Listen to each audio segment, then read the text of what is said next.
Hello everyone, welcome to Renaud Talks IP. Today we'll talk about monolithic network versus spine leaf network. Which one to pick? What's the pros and cons of which one of them? So let's start with the monolithic approach. In monolithic approach, we'll have one or two core switches. So let's take one for instance. So it's a big core switch, it's a huge one with a lot of bandwidth inside, and then you connect your IP devices directly to the core switch. So you add a second core switch if you want to do redundant network. So one switch will be the blue network and the other one will be the red. If you mix them together, you can have a purple network, but that's not the goal of this video. So let's continue with the pros and cons of the monolithic approach.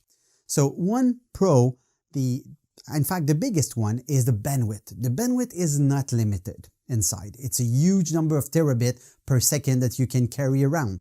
So when you connect appliance on it, when you connect your video or audio or anyone intercom, then you don't have to worry about like the bandwidth inside the core switch. It's all good.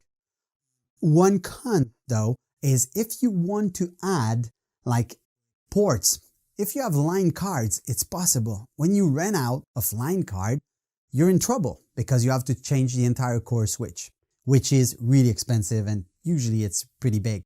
So the other thing is, the other pro is system architecture. It's done like naturally because you just need to know how many ports you need and just overscale it a little bit. So the last point, the last pro is if you use it in a RIEDEL MediaNet IP environment, the fusion, the virtues, and the mu1 will fit perfectly well in a monolithic approach. So let's talk about the spine leaf now. The spine leaf approach, it's like a tree. You have the trunk, which is the spine, and you have leaves, and you can add number of leaves the way you want it.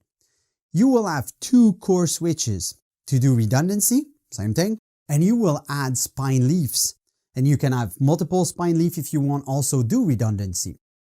Interesting thing, a note for you to know, and this is a really practical thing to understand.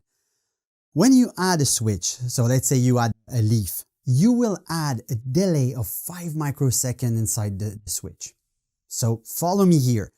I have a leaf, I go to a spine, and I go to a leaf. So my entire delay when the switch is properly configured will be 5 microseconds. Okay, that's a rule of thumb, but you will have 5, 5, and 5, so 15 microseconds of delay.